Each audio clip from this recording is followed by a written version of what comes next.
Hey, how you doing today? I'm good. Happy International Women's Day. Thank you. Yeah. Lisa and I very rarely get just like to sit down and chit chat, so I'm excited about this. I know, and I feel like it's the perfect day that we actually get to sit down quietly Yes. and chat about your journey. Okay. You know, with Temptations and Tara at Home and all of the past 19 years. 19 years. You don't look a day over 29. I mean, thanks. You look amazing, my friend. Yeah. So I love that you're a female entrepreneur, a business owner, and it's International Women's Day, which is so amazing. And we celebrate women today. Yes. So let's back up 19 years. Okay. All right. How did you start Temptations? So Temptations actually started just from an idea. I was working with a manufacturer who had baskets. I was also working with a manufacturer that had stoneware. And I thought not only would this be pretty together, but I think it could be something that people would want to use day in and day out.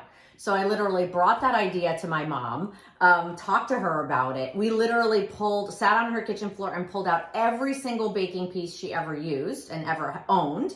And literally together put together our very first set that we shared with all of you, which is amazing. That is amazing. And I love the fact that your mom, Gail, is such a force in your life. Can you tell us a little bit about her? Yeah, so she is kind of my inspiration behind everything, especially as it pertains to Temptations.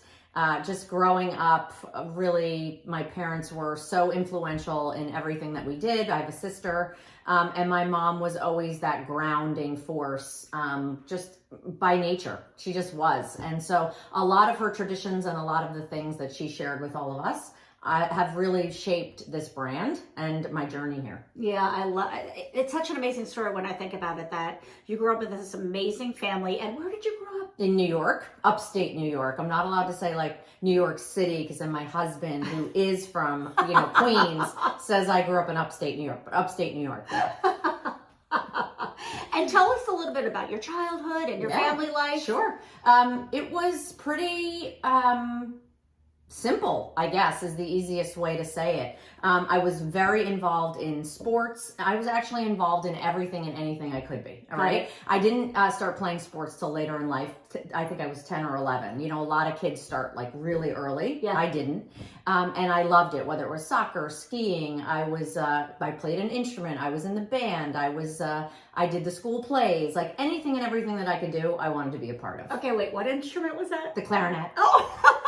Clarinet and the bass clarinet, which is a whole other very funny story, and the bass clarinet. Okay, got it. I love that you had so many activities. A question that I hear often is the name of the brand, Temptations. How did that come about? So really funny, the very first time that we shared this with you, it was just called a set of 3 stoneware bakers and baskets. There was no name yet. And it went on, and you guys loved it, obviously, and the rest is kind of history. Let's come up with a name for it. So always I go for a run when I want to really think about things and kind of clear my mind. And I kept thinking while I was running, so it's tempting, it's about temperature, it can be hot, it can be cold. And I remember coming back and saying, what do you guys think about like Temptations? And we'll put a dash in the middle of it just to shake things up. That's how it came about. I love that. There's always a story behind a brand. Yes. And I love that today on International Women's Day, we get to actually, bring that story to life. Yeah. So since it is International Women's Day, who are the women along the way that have inspired you? Oh, that's a really great question. There's a lot. There's a lot of women who just become complete trailblazers, right? In all facets of our life. And they're the more well-known ones that we hear about. But there's also like my mother, my grandmother, like the women in my life who were shaping me before I even really knew that it was happening. Coaches along the way have helped to kind of shape me. And truly, it's also finding that group of friends that you feel safe with, that you don't have to talk to every day, but when you do, you pick up, and it's just like old times. Yeah, you're part of those friends. Oh, thank you, friend. That's true. Yeah, I mean, I think it's amazing. There's so many like silent supporters, right? 100%. Along, like not silent to us, But to your point, you don't realize it until you become retrospective. What an important part that these women played in our lives. So when it came time to grow your business, who do you think was one of your biggest supporters? Actually, Ed. So my husband now, also business partner, was really, he was my biggest cheerleader. Whenever I had doubts, and there were a lot, whenever I questioned things about either myself or, business is a journey, right? And creating a brand is a journey, and it's never a straight line. And so he always had my back, and he was always super supportive. And having worked with him as well, he's just the biggest cheerleader. He just makes you feel like you can do anything.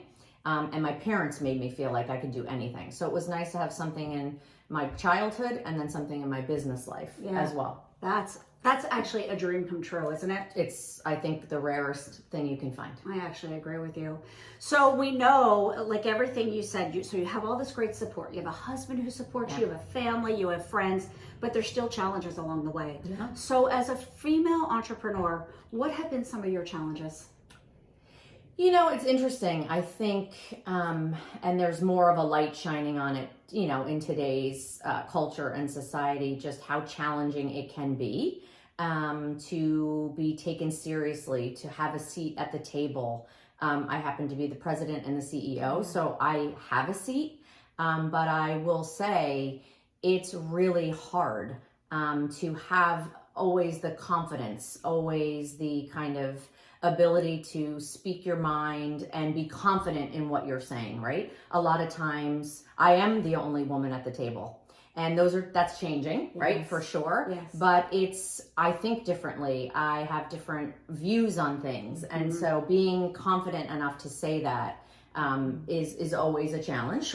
And then I just think I have this vision and this dream, and I'm not going to compromise it. So it's also staying kind of true to, well, it might be easier to do this, or it could be quicker to do that, but that's not part of the vision. And so it's really about staying true to it. Which is not always easy. It's not always easy. And the theme for International Women's Day for 2021 is Women in Leadership, Achieving an Equal Future in a COVID-19 World. So look, last year and this year has been a really challenging year.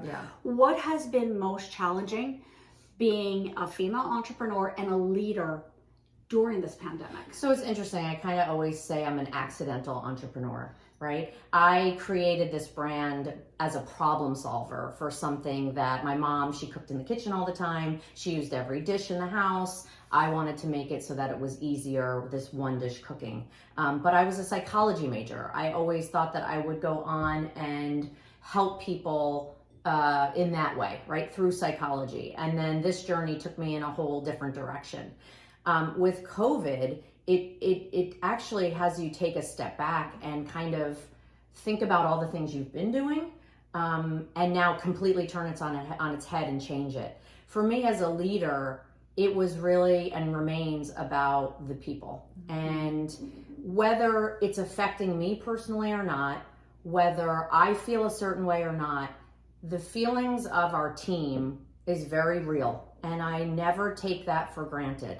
And so whether it was having team meetings, having team check-ins, doing team happy hours, and anything and everything, the team might say they're over it, but anything and everything we can to kind of stay connected with each other, because everybody has a different feeling on what's going on, and everybody's handling it in a very different way. And I can't just say, well, this is the way we're going to do it.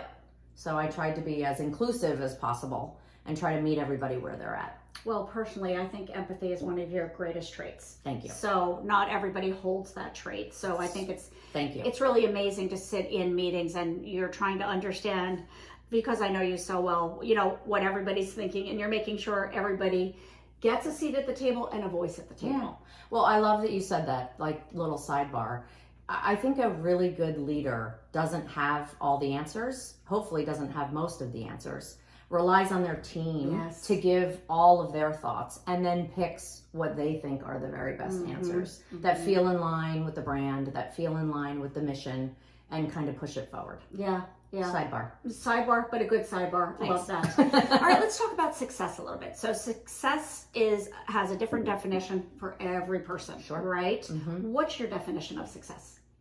My definition of success is feeling really good about things, right? How things are, how the business is going, how all of you customers are receiving it. The greatest compliment is when you post pictures of how you're using these pieces. That to me is success. When I hear it's made my life easier, my husband says how great the table looks, it's inspired me to cook again.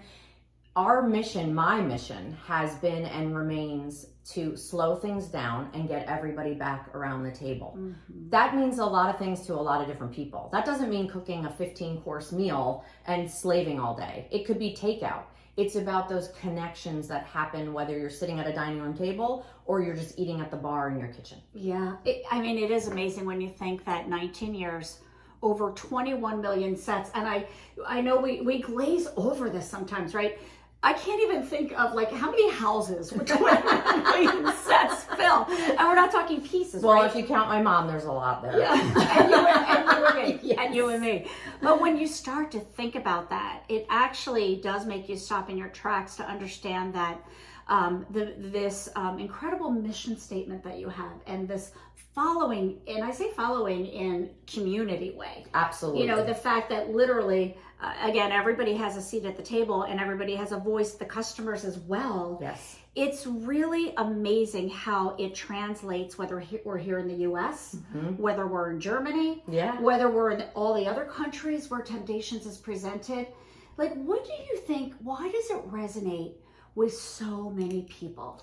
I think at the heart of it, it gives people permission to go back to a simpler time, to go back to something they know, right? Everyone, I think, for the most part, can remember a childhood dinner or meal, whether it was at your house or a friend's house, or someone touched you in a way with food and a way with a feeling when they set that table that we yearn for. It's kind of like in our DNA, right? So I think that story resonates. Our love of food, our love of family, our love of friends, and I would say the dishes, right, become the excuse that get everybody back around the table. They give you the permission to be like, hey, I'm going to do this because I want to make it special.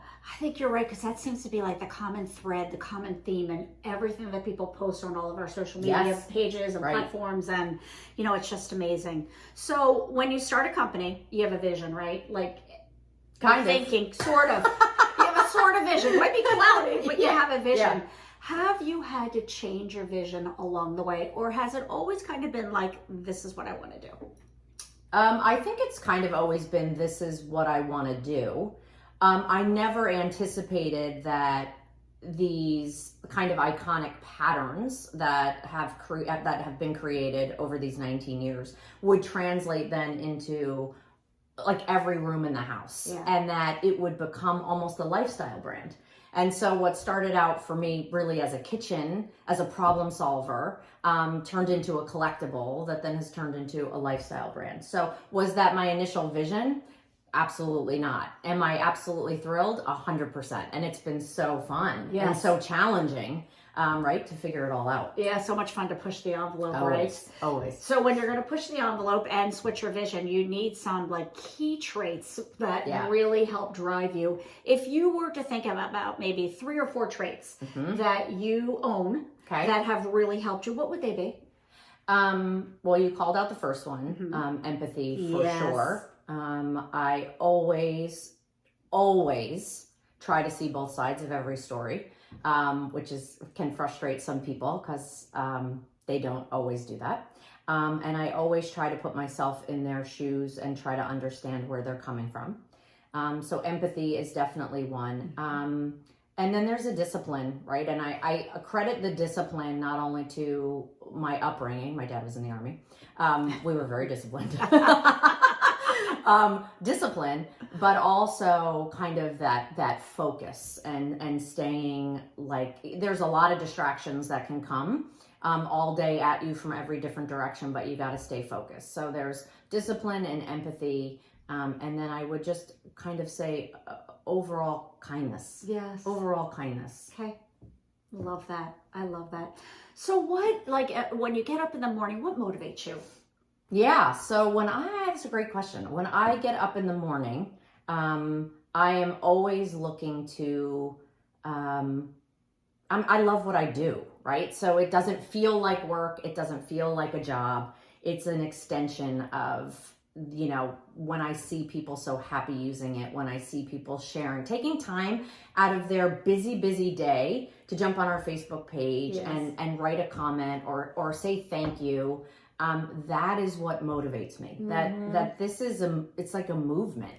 And yes, that can sound like, wow, that's so dramatic, but it is a movement of people wanting to spend more time with their family. And I think over this year, back to your COVID question, that forced everybody. What I've been kind of trying to help everybody do, everyone was forced to do it. Yes. And so it's been really interesting to hear all the feedback there. Yeah, time is so precious to all of us, isn't it? Yes, it is. Yes, every single one. So a day, what's a day in the life of Tara Tesher? A day in the life. Well, I do get up fairly early. I do need an hour at least in the morning to have my coffee and wake up. Which I've adopted that. I actually love that. It's my quiet time. Yep. I kind of just get centered and do my thing. So typically it starts between 5 or 6 a.m. Okay. And then I like to work out. So I clear my head. Yep. I have my Peloton tread. I'm obsessed with it. That's a true story. And then I start my day, right? We go into meetings. I usually try to look at my calendar the night before. I don't try to go too far ahead or I'll panic. But I look the night before and just kind of see what the morning's going to look like. And then I always say I put my oxygen mask on first. I take my time in the morning. I work out and then I take care of the dogs. We have 4 dogs. I have my husband and then we start the workday.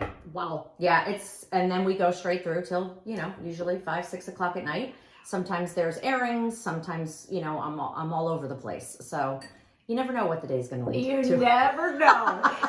Isn't that the truth? Yes. Right? Yeah, yes. Exactly. So we all have fears in life, right? And with building a brand and owning a company in 19 years and, you want to make sure the work family's okay. You want to make sure the Temp-tationista family is okay and all the other assets of a business. What are some of the fears that just are natural to come along with us? So it's funny. I'm an incredibly optimistic person. So I try not to spend too much time focusing on like a fear or something that's negative. But an overall thing that I really try to frame in my mind, having lost my dad now, 11 years ago, is this concept of time. And I never want to take it for granted. We only have a certain amount, right? We never know what it is. And so my fear is that I will take things for granted or I won't celebrate the little things and I'll just get so focused on this big picture that I'll kind of let life and the real special moments kind of pass by.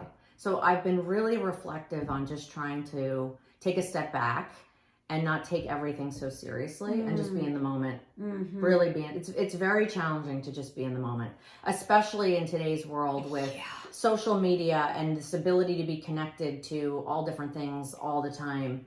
Like, how do you just be? Yes. So that's part of my 1 hour in the morning having coffee, thoughts. Thank you for sharing that because I really think every single person can identify with that. Yeah. Especially with all the different, you're right, all the different social media platforms, TV, work, cell phones, we are bombarded. Computers, Zoom calls.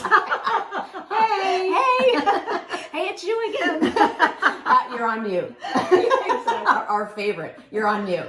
Yeah, you're on mute. So talk to the little girls, to the teenage girls who have these dreams, right? Because you had a dream one day and you brought it to life. What advice would you give to anybody who's listening to this or who wants to pass it to their daughter or their granddaughter? I think that's a really great question too. to just have faith, right? And belief in yourself.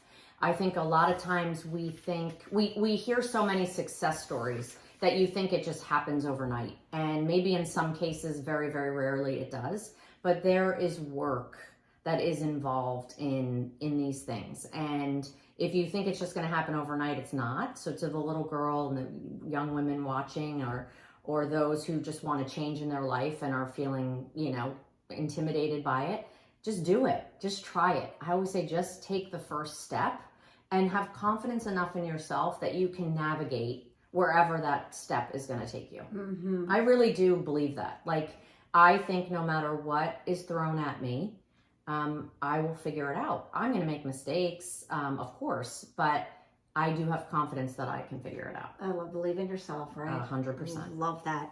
All right, now let's talk to the Tara in 10 years. Oh, how you doing? What do are I you still look doing? like I'm 29? Well, let's see, you'll be 39. Okay. The Tara in 10 years.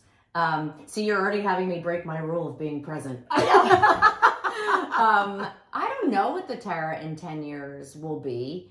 I know me as a person will still be empathetic and still be hopefully leading and hopefully sharing my passions, and they'll be resonating with people.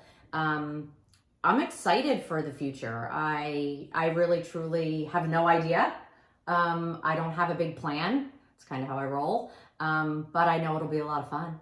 So stay tuned. Stay tuned. I think you're going to be in literally every single room of the home. Oh, that would be awesome. If we're not already. That would be awesome. And then let's just talk about, if you could do it all over again. Yeah. Would you? I 100% would.